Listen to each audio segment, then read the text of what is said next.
బాపట్ల పట్టణంలోని గడియార స్తంభం వద్ద ఉన్న జాతిపిత మహాత్మా గాంధీ విగ్రహానికి పూలమాలలు వేసి ఘనంగా నివాళులర్పించిన బాపట్ల నియోజకవర్గ ఎమ్మెల్యే వేగేసిన నరేంద్ర వర్మ. ఈ సందర్భంగా ఆయన మాట్లాడారు.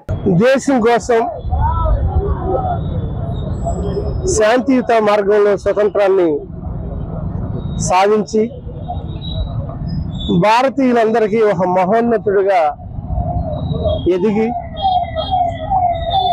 మన జాతికే ఒక పితాగా మనందరికీ తండ్రి స్థానం జాతిపిత మహాత్మా గాంధీ అక్టోబర్ 2 జయంతి వేడుకలు భారతదేశం అంతా కూడా అంగరంగ వైభవంగా జరుపుకుంటున్నాం.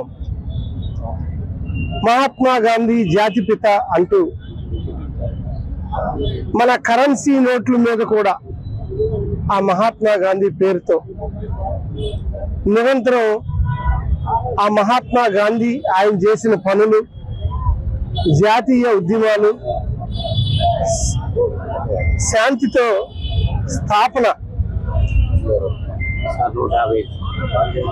తీసుకొచ్చి 75 సంవత్సరాల క్రితమే ఒక మంచి ఉద్దేశంతో స్వాతంత్రం మన జన్మ హక్కు అంటూ స్వతంత్రాన్ని తీసుకొచ్చిన మహానుభావుల్లో మొట్టమొదటి స్థానంలోనే ఉంది.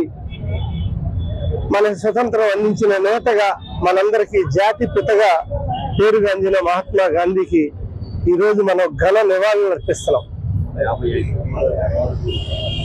155 సంవత్సరాల నుండి 156వ జన్మదినోత్సవం జయంతి వేడుక మనం చేసుకుంటున్నాం. ప్రతి మదిలో ఆ గాంధీ గారి సిద్ధాంతాన్ని, ఆ గాంధీ గారి మహాత్మా గాంధీ గారి రూపురేఖల్ని స్మరించుకుంటున్నాం. రాబోయే రోజుల్లో జాతిపిత మహాత్మా గాంధీ చేసిన సేవల్ని కొనియాడే విధంగా మన బాపట్లే కాదు, మన రాష్ట్రమే కాదు, భారతదేశం అంతా కూడా భరత జాతి ముద్దు బిడ్డలుగా ఆయన్ని కొలుస్తున్నాం. ఇదే స్ఫూర్తి తరతరాలకి అందించాలి. అది భారతీయులుగా ఈ ప్రజాస్వామ్యంలో మనకి గుర్తింపు తెచ్చిన నేతగా మనం ఎప్పుడు మొట్టమొదటి స్థానంలో మనందరికీ, మన జాతికే పితాగా, భరత మాతకే ఒక తండ్రి స్థానంలో ఉన్న ఆయనకి నిజంగా ఈ భరత మాత ముద్దు బిడ్డలందరికీ తండ్రి స్థానంలో ఉన్న ఆయనకి జాతిపితంగా కొనియాడుతున్నాం. ఈ సందర్భంగా ఆయన ఘన నివాళులు మహాత్మా గాంధీకి ఘన నివాళులు అర్పించడమే కాకుండా ఆయన అడుగు జాడలు